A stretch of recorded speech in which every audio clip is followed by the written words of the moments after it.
आदर्श विद्या मंदिर की इन कक्षाओं में आप सभी का हार्दिक स्वागत एवं अभिनंदन। आज हम कक्षा सप्तमी का जो चैप्टर चल रहा है वर्तनी, उसमें हमने उच्चारण स्थान के बारे में पहले दिन किया है। आज हम कुछ वर्तनियां ऐसी है जिसमें एक रूपता की जरूरत है। कहीं कहीं पर उसमें दिक्कत आती है कि उनको किस हिसाब से लिखा जाए ताकि हमारा अध्ययन एक हो जाए, एक जैसा पूरे भारत में लागू हो जाए। इसलिए हमने कई बार इन समस्याओं की शिकायत सरकार के सामने रखी। तो सरकार के लेखकों ने, सरकार के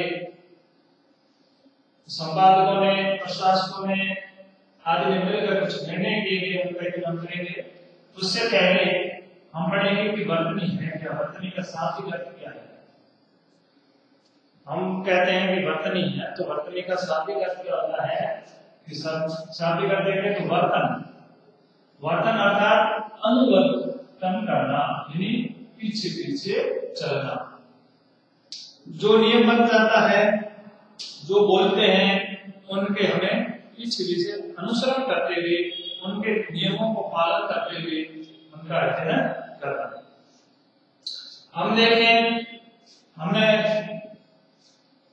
संयुक्त अक्षरों के बारे में पहले पढ़ा है कि दो अक्षर साथ में आ जाते हैं, किस प्रकार उसका अध्ययन करना है, ये हमने पहले चर्चा कर ली है।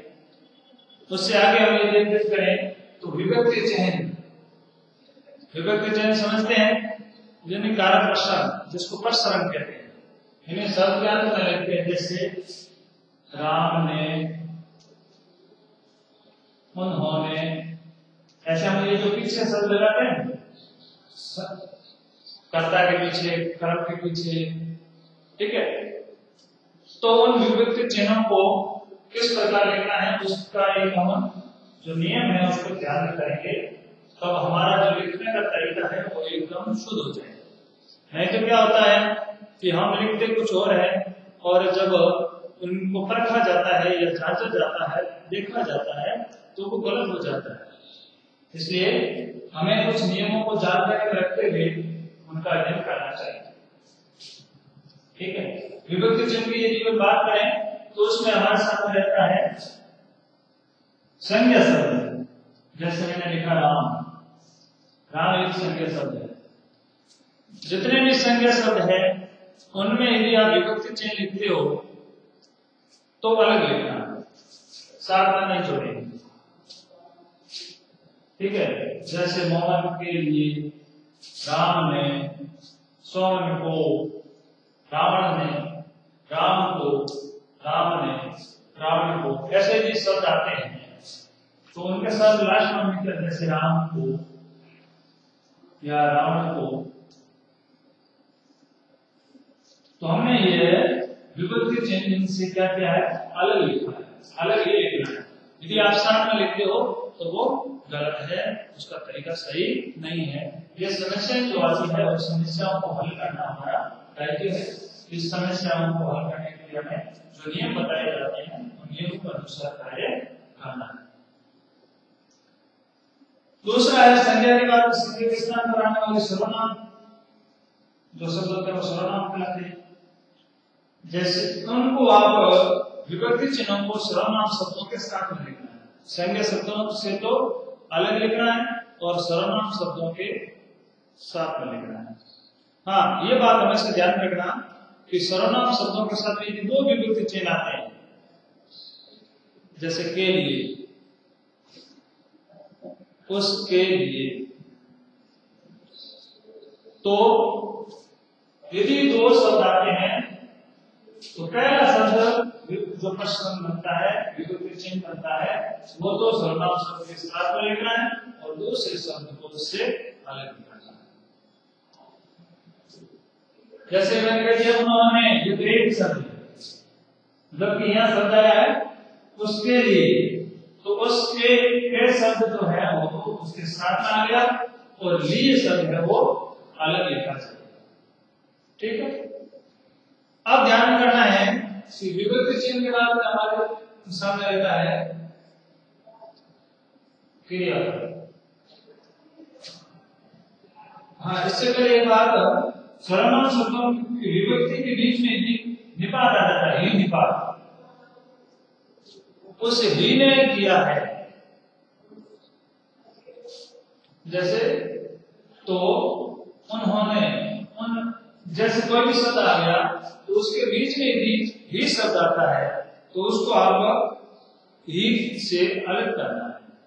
जैसे हमने लिखा है के लिए शब्द आया है, आप शब्द क्या है, आप शब्द सर्वनाम है, ठीक है, लेकिन इसके बीच में क्या आ गया, ही निपात आया है तो उसको अलग करना है।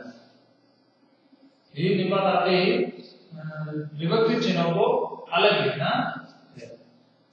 तो हमने जानकर लिया विभक्ति चिन्हों में संज्ञा शब्दों से तो अलग ही लिखना है, सर्वनाम शब्दों के साथ में लिखना है। पहला विभक्ति चिन्ह साथ में और दूसरा है उसको अलग लिखना है। और यदि ही निपात आता है तो ही को जब लिखते हैं उसके बाद में विभक्ति चिन्ह लिखते हैं। अब है क्रियापद। क्रियापदों को जब भी अपन लिखते हैं, क्रियापदों को लिखते समय ये बात ध्यान में रखना है कि क्रियापद हमेशा अलग अलग ही लिखना है, साथ में नहीं लिखना है।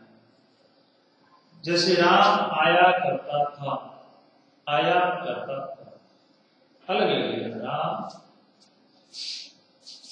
राम आया करता था। तो इसमें देखो सब हमने साथ आया करते थे, तुम साथ नहीं बनाना, इनको अलग अलग ही लिखना है। ऐसे ही अवयवों को पृथक करने के लिए अवयव शब्द है उनको यदि अलग करना है तो उसके बीच में लिए का प्रयोग होना चाहिए।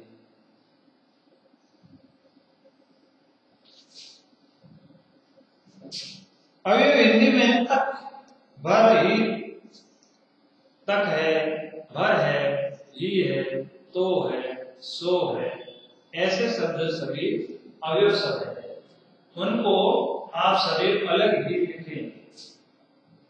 इनको सब हमेशा अलग ही लिखना है, किसी के साथ में जोड़ना नहीं है। जैसे मान लीजिए यही शब्द है, साथ में नहीं जोड़ना, आप ये अलग ही लिखना है, साथ में नहीं जोड़ना है। जैसे राम तक को, राम तक को, राम तक को, इसको अलग अलग लिखना है। अवयव शब्द जितने भी है उनको क्या करना है, अवयव शब्द अलग अलग लिखना है, अलग अलग ही लिखना है, साथ साथ में नहीं लिखना है, साथ में नहीं जोड़ना। जैसे विभक्ति चिन्ह आप जोड़ रहे हैं सर्वनाम शब्दों के साथ में, ऐसे ही जैसे उसके विभक्ति चिन्ह है, लेकिन यदि अवयव शब्द आते हैं तो उनको साथ साथ में लिखना है, साथ साथ में लिख करके अलग अलग लिखना है। ठीक है, जैसे 5 रुपए मात्र, मात्र शब्द जो है 5 रुपए मात्र, श्री महंत, जैसे श्री अर्जुन, तो श्री शब्द है अवयव शब्द है, उसको श्री अलग ही लिखना है। परंतु समस्त पदों में, समस्त शब्द नहीं, सामासिक पद,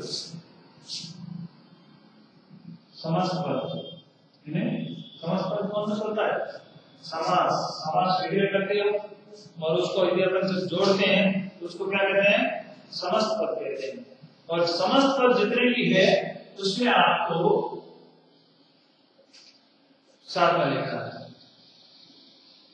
अवयव शब्द में अलग अलग लिखे हैं। जैसे अवयव शब्द है पापी, लेकिन ये समस्त पद आता है तो ये हो जाएगा पापी। इनको अलग नहीं लिखना, इनको साथ में ही लिखना है। अलग लिखोगे तो गलत हो जाएगा, अलग नहीं लिख करके इनको साथ में लिखना है।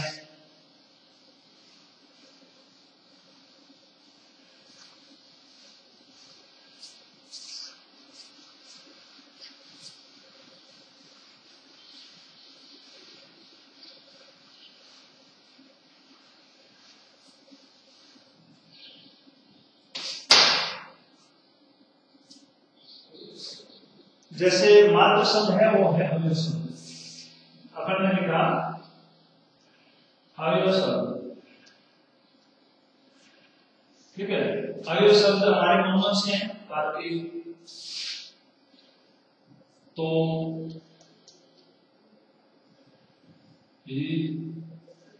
सो, मात्र, श्री, ऐसे शब्द सारे क्या है?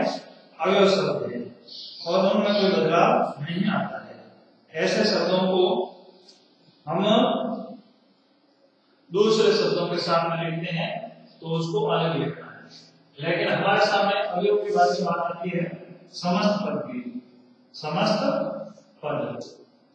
पद में अवयव को साथ में लिखना है। जैसे पार्थी दिन, ये लिखना तो अलग था, लेकिन सामासिक पद आता है, समस्त पद आता है, तो उसमें अवयव शब्दों को ये अवयव शब्द है यदि तो वो साथ में ही लिखना है, ऐसे नहीं लिखना है। ये भी बात आपको ध्यान में रखनी है। जैसे मानव मात्र, मानव मात्र ये साथ में लिखना है। कभी बार हम अलग लिख लेते हैं, ये समस्या आती है, इन समस्याओं से कभी बार हम प्रयास कर देते हैं, इसको साथ में ही लिखना है। कैसे ही? यथा संभव, यथा संभव, ये सामासिक पद है, समस्त पद है, तो इसको साथ में लिखना है, ऐसे नहीं लिखना है। योजक का प्रयोग, योजक होते हैं जो जोड़ने का काम करते हैं। योजक का प्रयोग,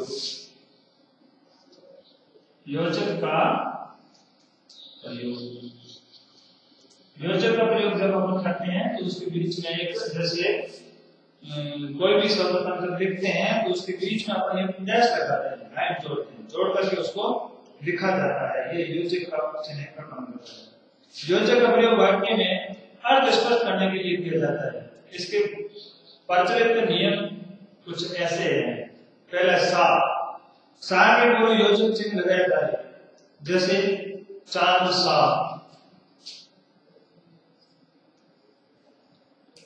सा से पहले आपको क्या करना है? योजक चिन्ह लगाना है। योजक चिन्ह नहीं, ये योजक चिन्ह है। कौन सा? ये डैश करते हैं, चांद सा, ये जो बीच का है ना, ये योजक चिन्ह है, ठीक है। सा से पहले हमें क्या लगाना है? हमेशा योजक चिन्ह का प्रयोग करना ही है यदि आप शुद्ध लिखते हैं तो। ऐसे ही तीर सा, जादू सा, ऐसे जब लिखेंगे तो उसके बीच में योजक चिन्ह लगाना है। द्वंद्व समास में पदों के बीच योजक चिन्ह लगाया जाए। द्वंद्व समास है, यदि द्वंद्व समास बन रहा है तो वहां पर उसके बीच में क्या लगाना है? योजक चिन्ह लगाना है। जैसे दाल भात, माता पिता, भाई बहन, ठीक है। ये सा से पहले आपको क्या लगाना है? योजक चिन्ह। द्वंद्व समास बन रहा है तो उसमें आपको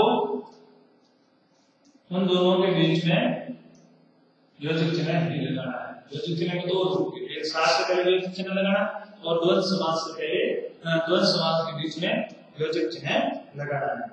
तत्पुरुष समास में जहां में भ्रम की संभावना हो, योजक का प्रयोग किया जाए। भ्रम की संभावना होती है वहां पर आपको योजक चिन्ह लगाना है। भू तत्व, ठीक है। भू तत्व, यहां भ्रम पैदा होता है। भू तत्व, आप भ्रम होता है कि इस साथ में जुड़ेगा तो संकलन रहेगा, तब उसके बीच में क्या लगा देना है? योजक चिन्ह लगा देना है। तो हमने देखा स्वकरण की बात करना पड़ा। विभक्ति चिन्ह, विभक्ति चिन्ह में हमने देखा संज्ञा शब्दों के साथ में लगना है। सर्वनाम शब्दों में विभक्ति चिन्ह, पहला जो विभक्ति चिन्ह सर्वनाम शब्दों के साथ में, बाकी वाला अलग है। और तीसरा हमने देखा ही निपात आता है तो विभक्ति चिन्ह सर्वनाम शब्दों से अलग हो जाता है, ठीक है। उसके बाद में अवयव शब्द है, अवयव शब्दों में भी यदि योजक चिन्ह लगाते हैं तो उसको एक साथ में लिखना है, ठीक है। और समस्त पद है तो उसको एक साथ में और उनको अवयव शब्दों को अलग से लिखना है, ठीक है। समस्त पदों को एक साथ में लिखना है।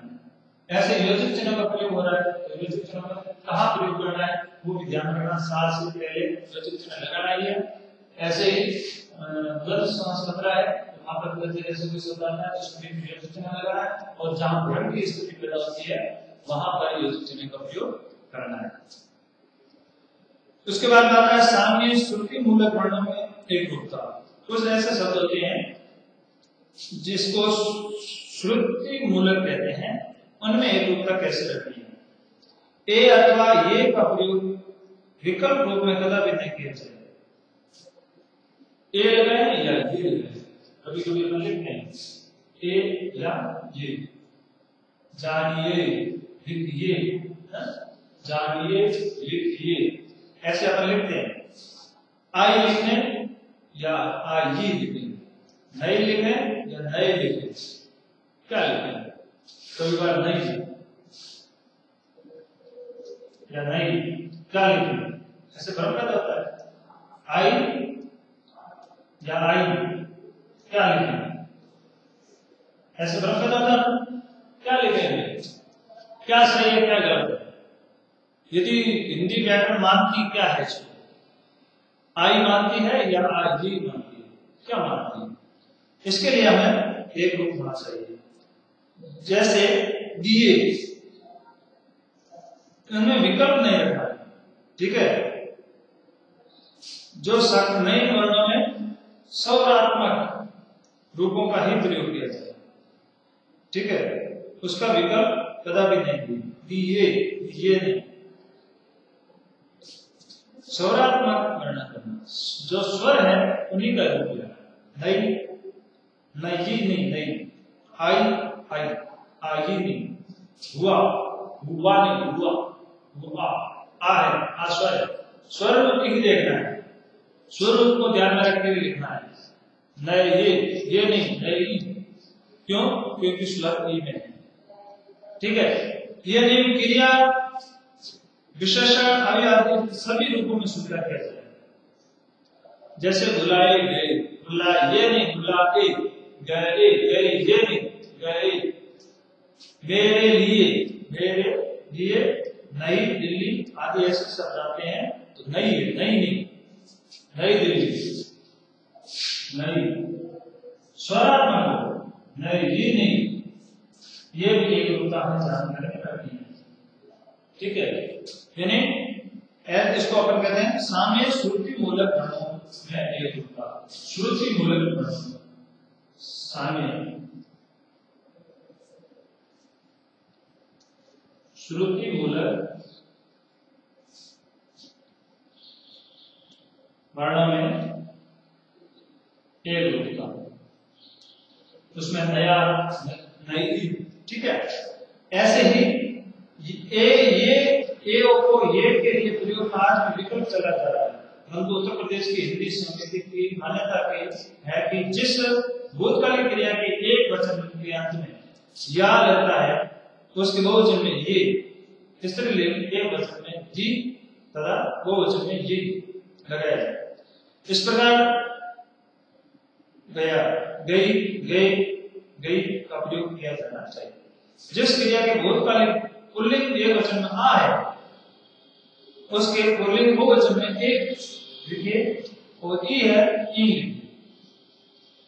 और बहुवचन तथा नहीं ऐसे ही इनमें बदलाव करना है। ऐसे उत्तर प्रदेश में मान्य है, ऐसे हमारे भी मान्यता है।